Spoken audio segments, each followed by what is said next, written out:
안녕하세요. 이번 시간에는 당신이 영어를 못하는 진짜 이유에 대해서 말씀을 드리겠습니다. 몇 해 전에 KBS에서 방송을 했습니다. 우리나라 사람들이 왜 영어를 그렇게 못하는가? 그런데 그 방송을 본다고 해서 거기서 우리나라 사람이 영어를 못하는 진짜 이유를 발견한 사람들은 그리 많지 않을 것입니다. 그렇지만 저는 한 가지 발견했습니다. 정확한 이유를. 확실히 영어 전문가들이 잘못됐구나. 거기서 타임지가 나오는 부분에서 이런 말을 합니다. 언어를 배우는 첫걸음은 그 언어의 소리를 잘 듣는 것이다. 분명히 이렇게 얘기를 합니다. 그리고 바로 이어서 이렇게 말을 합니다. 그래서 영어책을 큰 소리로 읽어야 합니다. 그렇게 해서 그 프로그램에 참여했던 사람들에게 과제물이 주어집니다. 하루에 영어 문장을 50번씩 읽도록 합니다. 그런 생각 때문에 큰 소리를 읽어야지 된다라는 생각 때문에 하루에 50번씩 그래서 어떤 참가자는 벽에 붙여놓고 그거를 굉장히 열심히 읽습니다. 근데 이 말이 얼마나 모순된지는 아무도 모른다는 겁니다. 분명히 얘기했습니다. 언어를 배우는 첫걸음은 듣기다. 한번 여기 써보겠습니다. 제가 분명히 그랬습니다.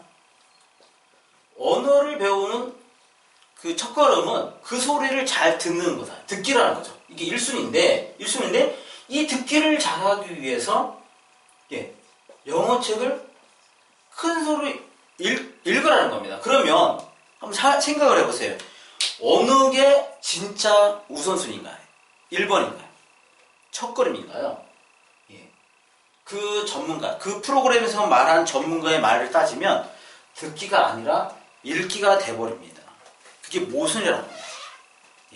듣기를 열심히 했어야 되는데 읽기를 열심히 하라는 말이 됐기 때문에 당연히 영어를 못할 수밖에 없습니다. 그래서 우리나라 사람이 그 영어를 진짜 못하는 이유는 이처럼 말도 안 되는 말을 하는 영어 전문가들 때문에 그렇다는 것입니다. 그걸 대부분의 사람들은 모른다는 거죠. 그 다음에 두 번째로 제가 드리고 싶은 말씀은 참 유명한 사람이 말을 많이 합니다. 이런 말을요. 아는 만큼 들린다. 그렇지 않습니다. 맞을 수도 있어요. 50% 맞을 수 있어요. 근데 대부분이 알고 있는 그런 의미에서는 틀렸다라고 하는 겁니다. 우리말을 배우는 과정을 한번 잘 생각해 보세요. 어린 아이들이 TV를 보다가 어느 날 물어봅니다. 부모님한테. 엄마, TV에서 저 사람이 이렇게 말을 하는데 저게 무슨 뜻이야? 이런 상황에서 잘 생각해 보세요. 아이는 그러면 알고 있는데 물어봤을까요? 아는 만큼 들린다고 했으니까요. 지금 물어봤잖아요. 들은 거를 물어봤습니다. 아이가 엄마한테 저 사람이 말한 게 무슨 의미인지 물어봤어요. 그랬을 때 아이는 알면서 들었다는 걸까요? 아는 만큼 들린다면 아니라는 거죠. 모르는 걸 듣는 거죠. 모르는 걸. 그렇지만 여기 잘 생각해야 됩니다. 모르는 거는 의미를 모르는 거예요. 근데 소리는 아는 겁니다. 그래서 제가 말씀드리고 싶은 건 영어를 들으려면 소리를 공부해야 됩니다. 소리를. 의미를 공부하는 게 아니라요. 그래서 영어 전문가들이 잘못 말하는 바람에 아는 만큼 들린다. 이거를 갖다가 알아야 되는 것을 그 단어의 의미, 해석, 문법 이런 것들을 이해를 해서 그런 공부를 하게 됩니다. 근데 그게 아니라 진짜 알아야 될 것은 뭐냐면 소리라는 겁니다. 소리를 알아야지만 내가 그 소리를 들어서 내가 그 주변에 영어를 잘하는 사람이 있으면 그 소리를 그대로 내가 옆으로 옮겨서 마치 우리말처럼요. 우리말처럼 그거를 내가 물어볼 수도 있고 아니면 그 소리를 들어서 철자를 조금 아는 사람이면 대충 어떤 철자겠다라고 생각을 해서 뭐냐면 사전에서 찾아볼 수가 있습니다. 그러니까 제일 중요한 거는 소리를 알아야 되는 것이지 의미를 아는 게 아니라는 것입니다. 그럼에도 불구하고 많은 사람들은 아는 만큼 들리기 때문에 열심히 단어 공부를 합니다. 예. 한번 해보십시오. 이게 들리나? 단어 공부를 하고 있는데 쉽게 얘기해서 예.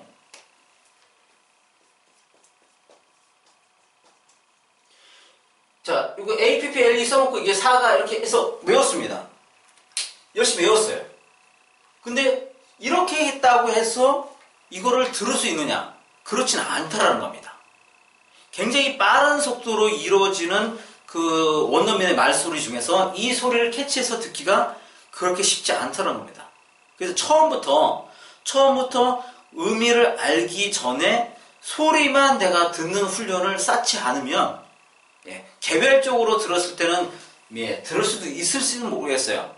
하지만 빠른 그 말 속에서 그 특정한 단어의 소리를 듣고 그거를 의미로까지 연결하기까지는 소리를 훈련하지 않고는 쉽지가 않다는 겁니다. 그래서 저희가 말씀드리고 싶은 거는 알아야 되지만 아는 만큼 들리긴 하지만 그 알아야 된다는 것이 진짜 알아야 되는 것은 의미가 아니라 먼저 소리부터 훈련을 하고 소리가 들린 다음에 그 다음에 거기에 짝을 지어서 의미를 연결시키려고 하는 노력을 해야 된다고 하는 겁니다. 우리 모고는 그렇게 했다라는 거예요. 많은 이제 듣고 따라하는 훈련을 했습니다. 엄마 해봐, 아빠 해봐, 안녕하세요 해봐. 안녕하세요 해봐라는 상황을 생각해보세요. 손님이 옵니다. 그러면 부모님이 아이한테 그래요. 이제 손님 오셨습니까? 안녕하세요 해야지. 그러면 그 말을 듣고 아이가 안녕하세요 인사를 하죠. 그러면 다음 날에 거의 같은 상황이 반복돼서 다른 사람이 왔을 때 아이는 안녕하세요라고 인사를 하게 됩니다.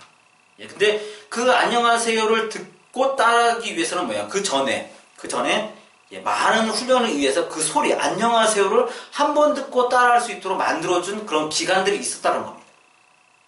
그 소리를 들었기 때문에 소리를 알기 때문에 손님이 오셔갖고 인사를 해야 된다는 그런 상황 그거하고 빨리 매치시켜서 바로 응용해서 활용할 수가 있다는 겁니다.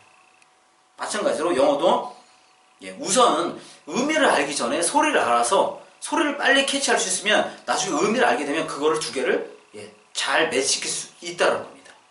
그 다음에 세 번째 같은 경우는 뭐냐면 우리나라 참 안타까운 건데요. 문법, 단어 이런 거 알아야지 영어를 말할 수 있다라고 생각을 합니다. 그리고 특히나 문법을 배워야지 영어를 빨리 배운다. 이런 말들 해요. 그렇지만 현실은 어떤가요? 문법 좀 빠르면 초등학교 3학년 때부터 뭐 배웁니다. 비동사 이렇게 시작했어요. 그렇지만 쭉 초등학교 3학년, 중학교, 고등학교, 대학교 졸업 그 이후에도 무슨 공부하나요? 문법 공부합니다. 영어 공부 빨리 끝내고 영어 말하기 하려고 내가 문법 배우라고 얘기를 하면서 정작 영어 손에서 놀 때까지 배우는 건 뭐냐면 영어 문법입니다. 그래서 현실을 직시하시기 바랍니다. 진짜로 문법을 배워서는 절대 영어를 제대로 써먹을 수는 없습니다. 단지 시험을 위해서 필요할 뿐입니다. 영어 듣고 말하는 영어를 할 때는요 배운 문법이 생각나지도 않고 생각할 시간도 없습니다. 그리고 간혹가다 이런 말 하는 분들도 계세요. 선생님들은 체화를 시키면 된다. 많이 훈련시켜서 체화를 시켜서 내 것으로 만들면 된다. 문법을 그런 일은 절대 눈꼽만큼도 일어날 수 없는 게요. 여러분들 중에 비동사를 10년, 20년 배운 사람들 체화시킨 어떤 그 자신있게 말할 수 있는 분 계신가요? 나는 그 1인칭, 2인칭, 3인칭에 맞춰서 주어에 맞춰서 내가 비동사를 능수능란하게 쓸 수 있다. 나는 체화를 시켰다. 라고 말씀하시는 분이 계신가요? 없을 겁니다. 아마요. 왜 그러냐면 몇 년 전에 서울대에서 가르치던 교수님이 있겠습니다. 그 학생들이 제일 많이 틀리는 거 뭐냐? 비동사입니다. 그거는 조금 영어 회화 학원을 다닌 분들은 다 아실 거예요. 공감합니다. 그거는. 비동사가 그렇게 만만하지 않다라는 거예요. 그래서 문법을 내가 배워서 체화를 시켜서 원어민처럼 하겠다. 그런 일은 절대 없습니다. 오로지 한국에서 하는 문법은 학교 시험이나 각종 영어 시험에서 필요한 것이지 실제 생활에서 듣고 말하는 영어나 특히나 읽기도 마찬가지입니다. 읽기에서도 전혀 쓸모가 없습니다. 문법을 배워서 조금 읽기가 나아졌을 수는 있습니다. 그건 시험용이에요. 어디까지나. 우리가 문법을 배워서 영어책 100페이지, 200페이지 되는 거를 뭐 1시간, 2시간 만에 내가 쫙 이렇게 읽는 그런 독서를 위한 읽기. 그런 건 아니지 않습니까? 그래서 읽기가 안 되는 겁니다. 분명히. 그건 시험용이었고 지문 요만한 거 읽는 거. 요걸 가지고 읽기가 된다. 문법을 배워서 요게 되기 때문에 읽기가 된다. 이렇게 말하면 안 됩니다. 우리는 독서를 하는 게 절대 아니기 때문에요. 그거를 착각하면 안 됩니다. 그래서 문법은 읽기도 도움이 안 되고 듣기, 말하기, 쓰기 아무에도 도움이 안 됩니다. 단 시험에는 도움이 됩니다. 왜냐하면 그걸 위주로 해서 시험을 냈기 때문에요. 시험을 위해서는 공부를 해야 됩니다. 그건 어쩔 수 없는 현실이긴 합니다. 그래서 당신이 영어를 못하는 진짜 이유는요. 그 영어의 우선은 뭐냐면 영어 전문가들이 잘못된 정보를 흘리고 있다는 겁니다. 진실되지 않은 정보 때문에 수많은 사람들이 빙빙빙 돌다 정신을 잃고 그냥 영어를 포기하는 그런 형편이라고 생각이 됩니다. 그리고 그것들로 세 가지를 제가 말씀드렸죠. 듣기가 먼저인데 말이 참 오묘하게 해가지고 읽기를 먼저 하는 것처럼 돼버린 거고, 그 다음에 아는 만큼 들린다? 그렇진 않다. 꼭 알아야 되는 건 소리이다. 그 다음에 세 번째로는 문법 뭐 이런 거 알아서 영어 말하기 된다? 아니다. 절대 그렇지 않다라는 거. 그래서 앞으로 제가 지금 이 시간에 말한 거는 그 잘못된 것들을 말씀을 드렸던 거고요. 앞으로는 어떻게 하면 영어를 잘할 수 있을지 그런 방법에 대해서 자세히 설명을 드리도록 하겠습니다. 감사합니다.